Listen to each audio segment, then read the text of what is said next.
ಅವಾಗೆಲ್ಲ ಈ ಪಾಸ್ತಾ ಬಿರಿಯಾನಿ ತುಂಬ ಕಡಿಮೆ ಜನ ಮಾಡ್ತಾಯಿದ್ರು. ಬಟ್ ಇವಾಗೆಲ್ಲ ತುಂಬಾ ಜನ ಮಾಡೋಕ್ಕೆ ಸ್ಟಾರ್ಟ್ ಮಾಡಿಬಿಟ್ಟಿದ್ದಾರೆ ಈ ಪಾಸ್ತಾ ಬಿರಿಯಾನಿ. ಎಲ್ಲರಿಗೂ ಅದ್ರ ಟೇಸ್ಟ್ ಇಷ್ಟ ಆಗಿದೆ ಕೂಡ, ಮಾಡೋದು ಕೂಡ ತುಂಬ ಈಸಿ. ಆ ಟೇಸ್ಟ್ ಕೂಡ ತುಂಬ ಚೆನ್ನಾಗಿರುತ್ತೆ.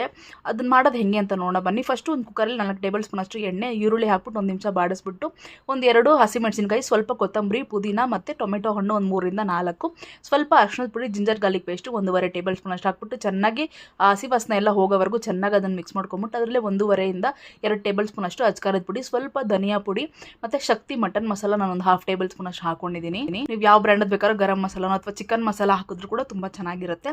ಒಂದು 1/2 ಟೇಬಲ್ ಸ್ಪೂನ್ ಅಷ್ಟು ಹಾಕೊಂಡ್ರೆ ಸಾಕು.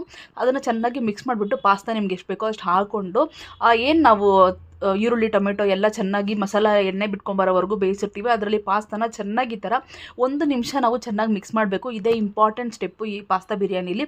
ಚೆನ್ನಾಗಿ ನಮಗೆ ಟೇಸ್ಟ್ ಇಳಿಯುತ್ತೆ ಅದರಲ್ಲಿ. ಅದನ್ನು ಚೆನ್ನಾಗಿ ನೀರು ಹಾಕಬೇಕು. ನೀರು ಎಷ್ಟಾಗಬೇಕಂದ್ರೆ ಈ ಥರ ಕಾಣಬೇಕು, ಕರೆಕ್ಟಾಗಿ ಕಾಣಬೇಕು.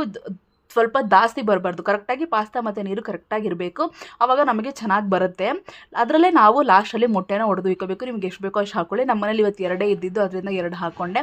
ನಾರ್ಮಲಾಗಿದ್ದರೆ ನಾನು ಒಂದು 5-6 ಆದರೂ ಹಾಕ್ತೀನಿ ಮೊಟ್ಟೆ. ಇವತ್ತು ಮನೇಲಿ 2 ಇತ್ತು ಅಂತ ನಾನು ಹಾಕಿದ್ದೀನಿ ಅಷ್ಟೇ. ಹಾಕಿಬಿಟ್ಟು 1 ಅಥವಾ 2 ವಿಸಿಲ್ ಬಿಟ್ಟರೆ ಸೂಪರಾಗಿರೋ ಪಾಸ್ತಾ ಬಿರಿಯಾನಿ ನಮಗೆ ರೆಡಿ.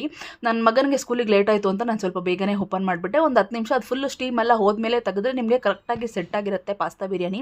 ತುಂಬಾ ಚೆನ್ನಾಗಿರುತ್ತೆ ಟೇಸ್ಟು. ನೀವು ಒಂದ್ಸಲ ಖಂಡಿತ ಟ್ರೈ ಮಾಡಿ ನೋಡಿ, ಅಷ್ಟು ಚೆನ್ನಾಗಿರುತ್ತೆ ಇದರ ರೆಸಿಪಿ. ನಾವು ಸ್ಕೂಲ್ ಟೈಮಿಂದನೂ ನನ್ನ ಫ್ರೆಂಡ್ ತೊಗೊಂಬರೋಳು, ಅದು ನನಗೆ ಇಷ್ಟಪಟ್ಟು ನಾನು ಈ ರೆಸಿಪಿ ಕಲ್ತ್ಕೊಂಡೆ. ಅವ್ರ ಮಮ್ಮಿಗೆ ಅವ್ರ ಓನರ್ ಒಬ್ಬರು ಮುಸ್ಲಿಮ್ ಇದ್ದರು, ಅವ್ರು ಹೇಳ್ಕೊಟ್ಟಿದ್ದಂಥ ರೆಸಿಪಿ ಇದು. ನನಗೆ ತುಂಬ ಇಷ್ಟ ಆಗಿ ನಾನು ಕೂಡ ಕಲ್ತ್ಕೊಂಡೆ.